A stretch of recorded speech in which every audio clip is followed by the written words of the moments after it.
The Memory Palace learning system is over 2,500 years old. Its premise is the combination of visual and spatial memory.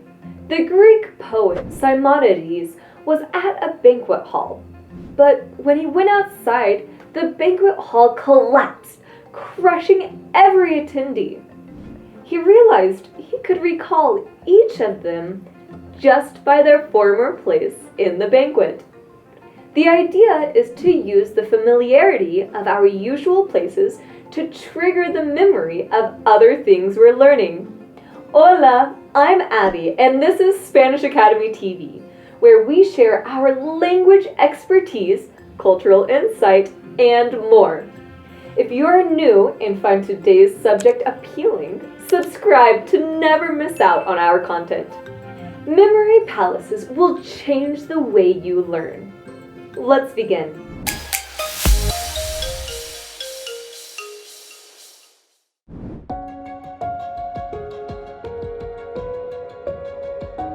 Did you know? The Memory Palace system gained popularity with the Sherlock Holmes books. The witty and resourceful character uses this technique to solve the mysteries he encounters. The Memory Palace system is also known as the method of loci, Latin for places. It is based on the premise that every memory is attached to another memory. This concept is technically known as elaborative encoding. Here are the steps you need to take to master the Memory Palace system. 1. Decide on the map's location. As I mentioned, it must be a place that's completely familiar to you, a place that you know by heart and can move around instinctively. For example, your house, your workplace, your school, even video game maps if you're a gamer. 2. Establish the permanent items. It's important that you are able to mentally walk through your palace without putting much or any effort forth in remembering where things are. That's what makes this technique effective. Think of relevant and unique items like furniture, windows, or decorations and visualize them in the same order every single time. The key is to have repetitive visual cues. 3. Determine your route. Now that you have your location, draw the route you always take in the place you picked. That's what helps to recall things. You can set a clockwise or counterclockwise direction, whichever you like best.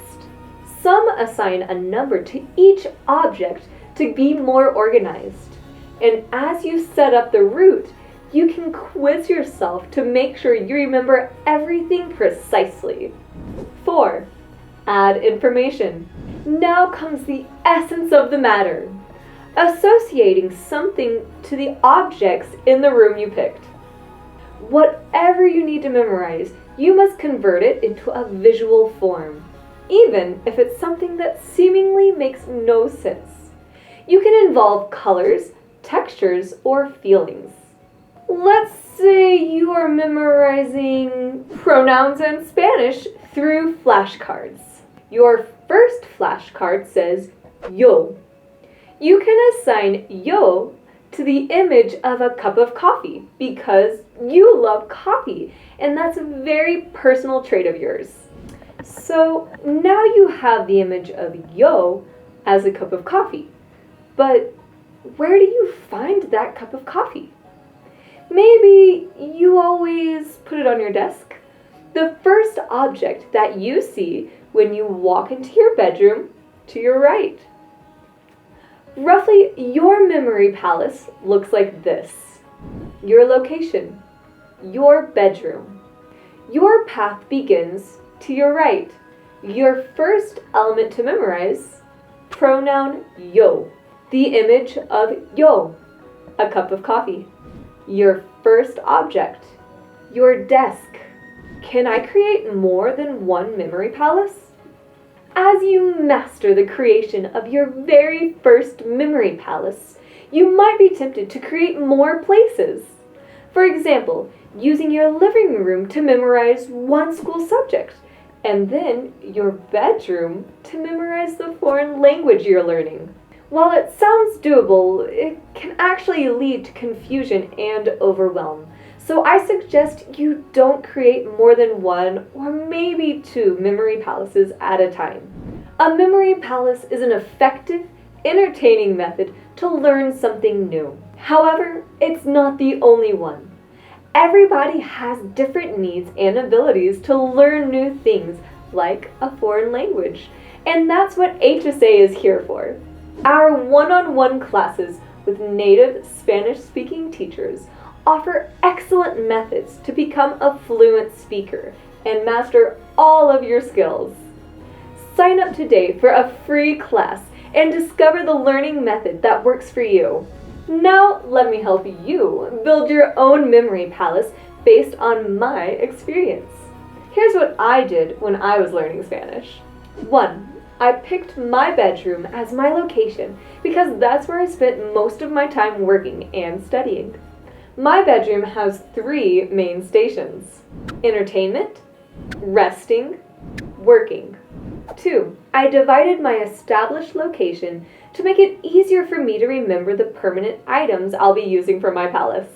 The entertainment station includes my bookshelf, my TV console, my CD collection. The resting station is my bedside table, my bed. Finally, the working station is my desk, my chair. I organized my location the way I see it when I walk in. Naming the objects in each station helps me remember later on how many new concepts I am trying to learn. Note that I didn't include too many items from each station. This is because in this method, you should avoid including repetitive objects. If I had picked each individual book instead of the whole bookshelf, it would have become confusing for me to learn what specific book I had assigned to a new concept. 3. My route began to my right, as I'm right-handed, so instinctively that's the hand I use to point out or direct attention to objects. Because I picked this side, my route is counterclockwise, starting to the right and moving to the left. 4. If you don't want to overwhelm yourself by using complicated imagery to associate with what you're learning, you can begin with the basic and obvious associations. Adding information doesn't have to be complicated. If you're learning Spanish, simply use your memory palace to learn vocabulary.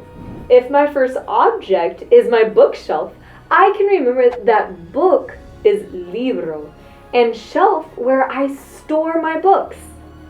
In Spanish, we use the suffix ero, era, to talk about places to store things. Therefore, bookshelf is librera. Next up, I have my TV console. I can learn 2 words from this object: TV and console. You can easily learn to say la TV in Spanish and reduce the amount of concepts. Now you know that la TV is a feminine noun, so the next word has to be feminine, right? Okay, let's switch it up from console to consola. And what do we use in Spanish to talk about possession? Right, we use de. La consola de TV. As you see in examples like these, we use previously acquired knowledge to apply to new things that you're learning with new methods.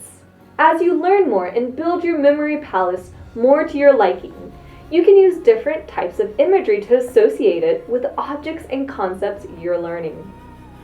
The idea is to have fun as you create this system and make it a personal place to revisit when you're trying to remember something.